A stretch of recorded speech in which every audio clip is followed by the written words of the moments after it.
অনলাইনে গত বছরের ২৮ অক্টোবর শেখ হাসিনার কণ্ঠ সদৃশ্য একটি ফোন আলাপ ব্যাপকভাবে ভাইরাল হয়েছিল। ওই অডিওতে ভারতে বসে তিনি বিএনপি জামায়াতের নেতাকর্মীদের বাড়িঘর পুড়িয়ে দেওয়ার জন্য তার নেতাকর্মীদেরকে নির্দেশ দিয়েছিলেন।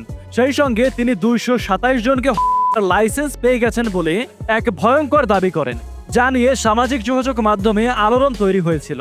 তবে এই ফোন আলাপটি শেখ হাসিনার নাকি এআই দিয়ে বানানো তা নিয়ে অনেকের মধ্যেই সন্দেহ ছিল। তবে এই বিষয় নিয়ে এবার ফরেনসিক রিপোর্টের প্রমাণ মিলেছে। চলুন পুরো বিষয়টি বিস্তারিতভাবে জেনে নেওয়া যাক। তোমরাও তালিকা করো, কারণ অন্তত 227 জনকে মারার লাইসেন্স পেয়ে গেছি।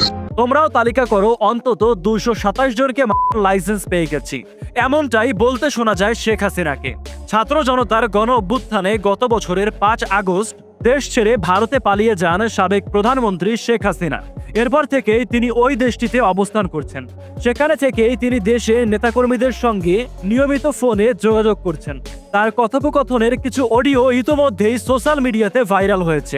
এবার ফরেনসিক রিপোর্টে মিলল শেখ হাসিনার ভয়ঙ্কর দাবির প্রমাণ। গণ অভ্যুত্থানের পর 227 জনকে করার লাইসেন্স পাওয়া নিয়ে অনলাইনে ছড়িয়ে পড়া তার একটি অডিওর সত্যতা মিলেছে ওই রিপোর্টে, যেখানে তিনি তার নেতাকর্মীদের বলছিলেন, তোমরা ডিসেম্বর পর্যন্ত অপেক্ষা করো, তোমাদের বাড়ি ঘরে যারা আগুন দিয়েছে তাদের কি ঘরবাড়ি নেই? সব কথা কি প্রকাশ্যে বলে দিতে হয়? আমার বিরুদ্ধে 227টি মামলা হয়েছে, আমি 227 জনকে মারার লাইসেন্স পেয়ে গেছি। আমার তো সারা বাংলাদেশে 227টা মার্ডার কেস। তোমরাও তালিকা করো, কারণ অন্তত 227 জনকে মারার লাইসেন্স পেয়ে গেছি।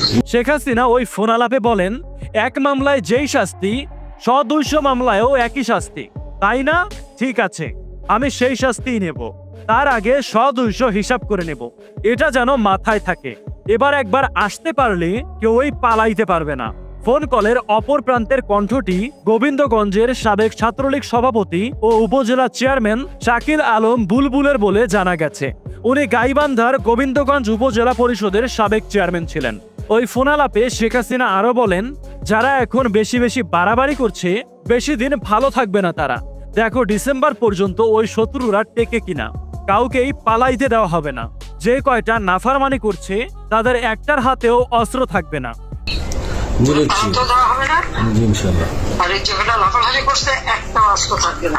ভাইরাল হওয়া এই অডিওটি নিয়ে অনেকেই সন্দেহ প্রকাশ করেন।